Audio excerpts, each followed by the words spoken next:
celebration that came to the Union Pacific. And we got it all. And we got the action. Went up at Promontory Point. See the celebration. And the other two of the Union Pacific legendary locomotives, Jupiter and 119. This is the legendary steam locomotives of the Golden Spike. We start our adventure at Promontory Point at the National Historic Site. And this is the momentum of the history on this plaque. When they driven the Golden Spike,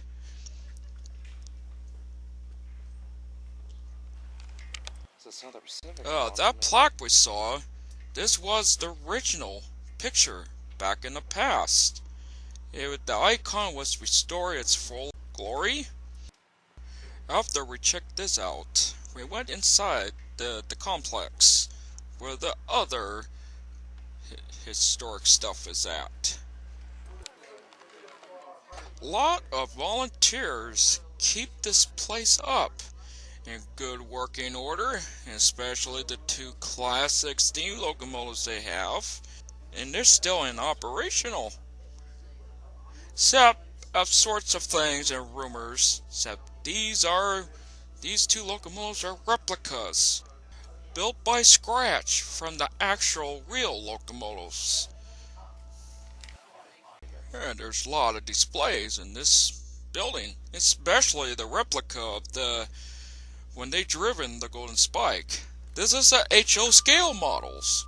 These two are Bachmann 440s, and the rest are wood kit coaches.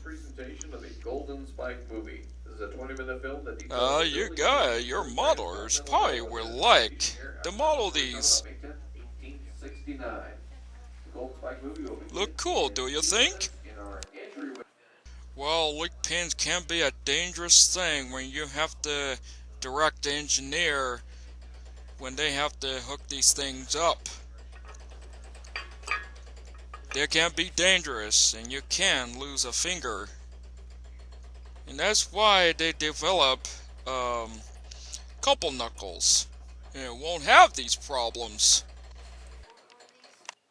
Even the railroads have hard times when they have to survey their routes, especially the railroad ties and spikes and rails laid on the countryside and trying to get to the Promontory Point. And it was a race trying to get who's gonna get there first.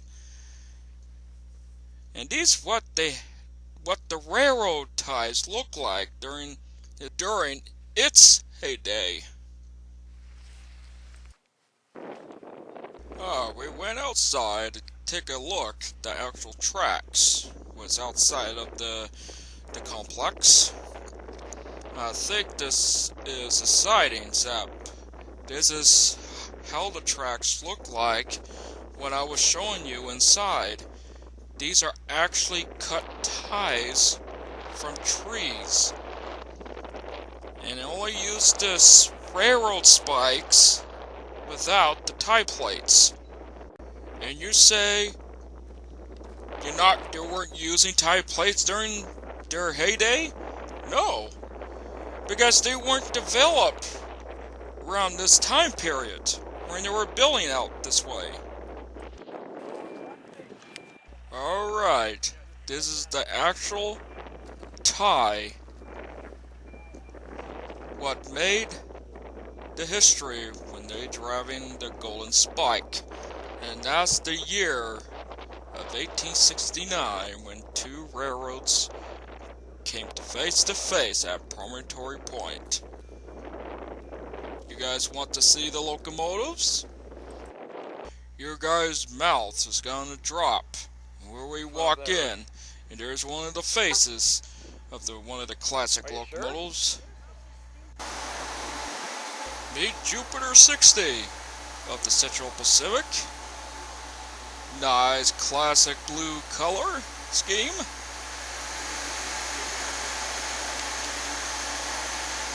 Good old number 60.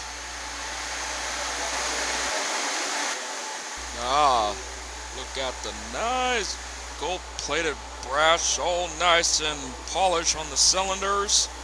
All spick and span. Number 60 is a 440. And it burns wood. And the builder's plate is kind of worn, which the cameraman can't make it out. So anyhow, these locomotive looks very nice indeed. Especially its predecessor one, of the actual one, of the replica, the real one. The blueprints and the drawings and everything was matching perfect when they were building these replica 440s, number 60 and 119. They hit it straight on when they're building these things. Excellent craftsmanship. 119 of the Union Pacific.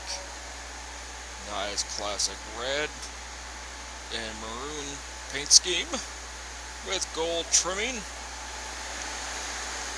Nice indeed. So one of the shop foremans or in this engine house said they're keeping these things steamed up. I know Jupiter number 60 burns wood, except 119 burns coal. Except oh, John, you're funny. Except that's what I thought I heard. Except someone else said 119 burns wood, and they're just using coal to keep 119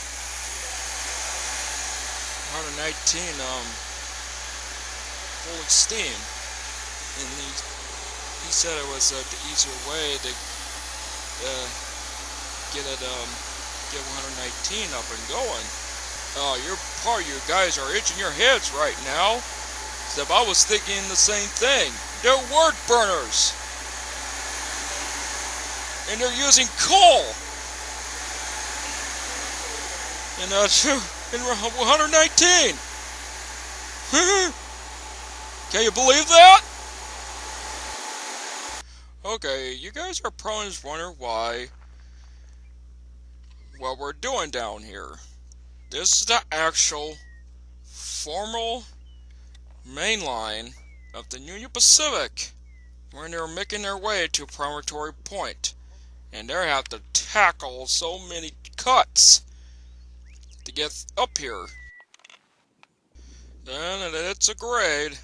It was a hard time for these old classic steam locomotives trying to get up the grade on this horseshoe curve all the way around to that peak,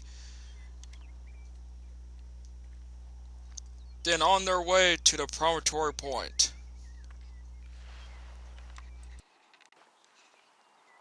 Now the railroads have their challenges. Earth fill to replace an old trestle bridge, and that's the right of way. A lot of work has gone around here. That is the actual bridge, and this is the old black and white picture on this plaque, on this old railhead. Well, if you guys want to come to the Promontory Point, make a visit to their visitor center and look at their displays. For the moment, for all rail fans are waiting for a special thing today. Most all the rail fans are out here. A special thing is gonna be coming here to Echo Canyon. You just have to wait and see when these two show up.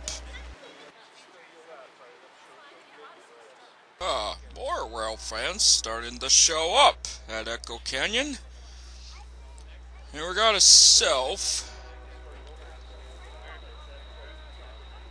a westbound UP mixed freight coming down an Echo Canyon downgrade.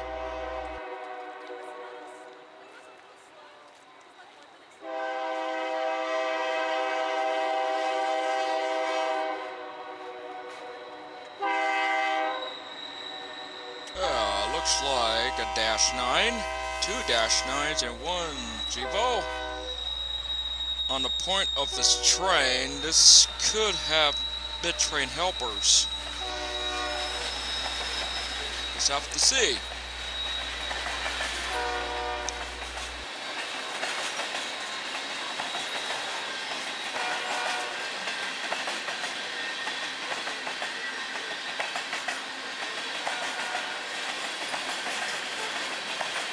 I know there's some rail fans are filming this freight train, so most of them are waiting for something else that's coming in to Echo Canyon.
Yeah, there's some volunteers around with reflector vests, keeping the rail fans' safety, not to go beyond the main line in this special thing to come and arrive in Echo Canyon.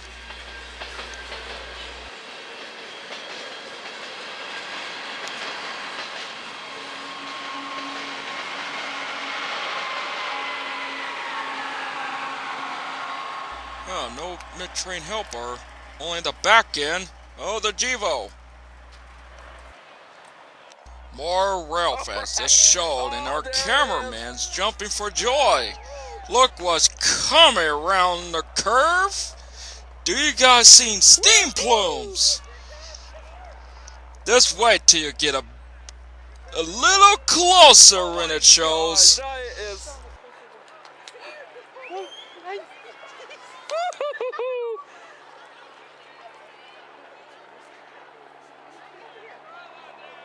What's on this side? It's on this side.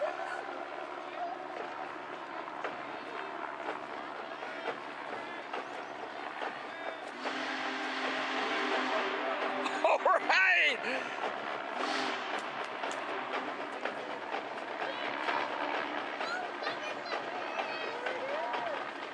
look at that!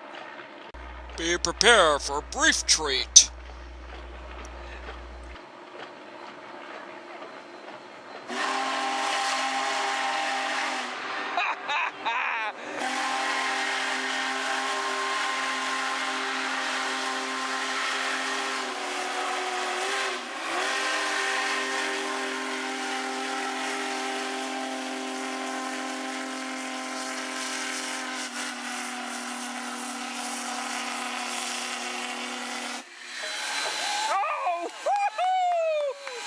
The two living legends finally show up once again. The newest generation is the Big Boy 4014 and the A44 coming along with the 4014.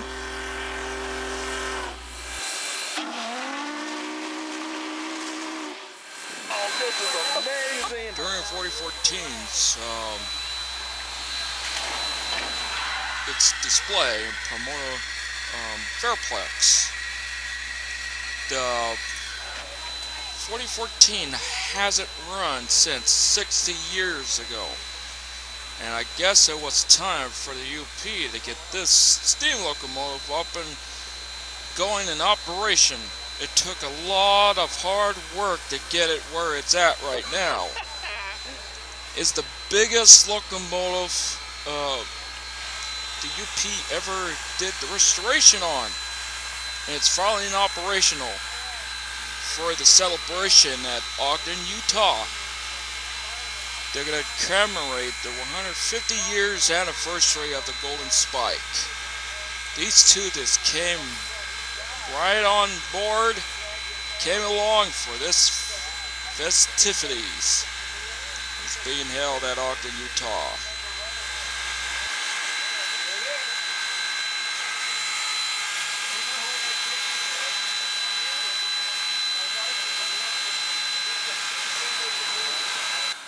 Why the Big Boy? Well, one of the shop foremans, when these Big Boys was getting built, he wrote the Big Boy stenciled right on the smoke box, and the name came stuck, and the Big Boy was formed. Union Pacific's demand for bigger locomotives to pull longer trains, and this was it. 4014, after so many years of silence, now is up in operation once again. It's running to fill the rails on its feet. Okay. The legendary Big Boy has come back.